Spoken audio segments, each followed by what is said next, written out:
The US has again vetoed a UN Security Council resolution calling for a Gaza ceasefire and the release of hostages. While the Council's 14 other members voted in favour, the US said the resolution failed to sufficiently condemn Hamas. It comes as Israel ramps up its ground offensive in Gaza City, with tanks pushing deeper into the city and airstrikes pounding buildings. Dozens have reportedly been killed. The entire territory is without phone and internet connections. The UN says there's been a new wave of displacement, with an estimated 250,000 people forced to flee to the south. Many areas in southern Gaza are already crowded with hundreds of thousands of displaced people. The World Health Organization warns hospitals are on the brink of collapse in the territory amid the ongoing offensive.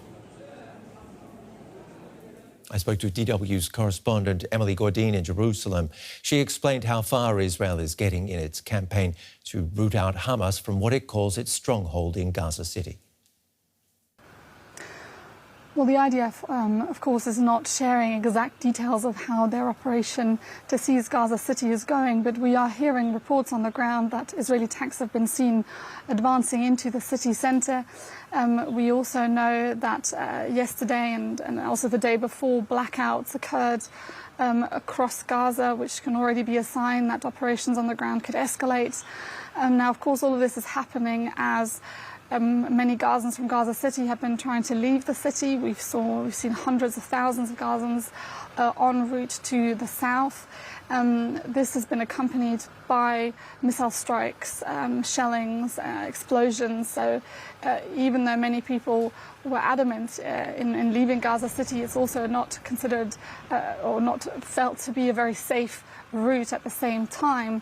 Now, we also know from the UN that no aid has been getting into northern Gaza since the IDF closed the Zakim crossing on Friday, adding to the dire humanitarian situation. We've been hearing reports from the UN, but also other humanitarian organizations over the past weeks and months, really, that hunger has been unfolding in Gaza.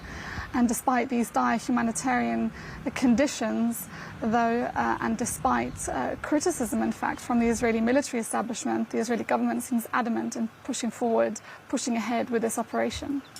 Now, Israel's opened an extra route for Palestinians to flee the city, but is it safe? Well, the Salah ad-Din road, which is this additional route, connects the south to the north of Gaza. And Human Rights Watch in the past has found that when people were trying to use this route to move to, when they were forcibly displaced from their homes, that this road also became a target of Israeli attacks. So it does raise questions of how safe this route is. That being said, it will be closed today at 12 o'clock local time, leaving about 500,000 Gazans still in Gaza City, essentially. A lot of them didn't want to leave. They wanted to stay put. Many have been displaced multiple times. Others might have wanted to leave, but didn't have the means to leave. It is expensive to leave. And so that also adds to the humanitarian disaster, really. If you think about a huge military operation on the ground and 500,000 civilians are still essentially on site. Emily, I'll return to you in a moment. First, less than a kilometre away from Gaza, the Israeli city of Sderot is as close as many Israelis will get to the war. Onlookers come in support of the military campaign, despite Hamas rockets falling here regularly. Tanya Kremer has more. From this vantage point in Sderot in southern Israel, the devastating war in northern Gaza can be seen and heard. Some Israelis come here to watch the relentless bombardment across the border. Many who come here support the ground invasion to seize full control of Gaza City, which was launched by the Israeli military on Monday. You can see Gaza, and you can see all the bombs from the IDF. They attack all their terrorists. They take the hostage. They have the hostage inside. So for the side of us, it's a little bit good to see that, but from the another side, it's bad for our hostage. They can maybe die from that or something like that, but when I see that, what the IDF do to our country, and to the terrorists, it's very good. Sderot, one of the closest cities to the Gaza border, was attacked and overrun by Hamas-led militants on October 7, 2023. Over 50 people were killed on that day. 2 years later, 48 Israeli hostages, alive and dead, are still being held in Gaza. Tour groups visit the vantage point to see the ensuing war in Gaza, from schools to trips for new army recruits. We see there's no solution because the other side don't really cooperate. So the IDF has to operate. First of all, we have to eliminate the beasts that live half a mile from here. People won't come back to live here if this beast will exist. But I think first we need to cut a deal, do the deal, release the hostages, bring them back home.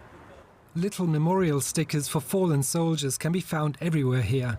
Asher has spent almost 2 years in Gaza as a reservist, in a unit demolishing tunnels and buildings. He asked not to be identified. It's a mixed emotions. It's very hard. On the other hand, we want to see an end to the war, and the only way for the war to end is to get rid of Hamas, who are currently holding all the hostages, and to also make sure that they can't, pop up again and cause more destruction and hate. Others show little consideration for the suffering of Palestinians just a few kilometers away. The people of Gaza, I don't care about that. I don't care. What they do in the 7th of October, I don't care anymore from the people of Gaza. Meanwhile, across the border, hundreds of thousands of Gaza City residents are being forcibly displaced once again and are at risk of losing their city forever. Emily, let's talk about the hostages. They've been scattered across Gaza City, according to Hamas. The reaction from Israel? Well, I mean, the families of these hostages are understandably terrified. Many have actually, in fact, set up an emergency encampment outside the residence of Prime Minister Netanyahu here in Jerusalem, demanding that he hold his promise of bringing them all back. Now, the families of these hostages, believe that this operation to seize Gaza City, coupled with the recent strikes on the Hamas delegation in Doha, Qatar, essentially condemns their loved ones to death. And these fears, these concerns are very much shared by many Israelis.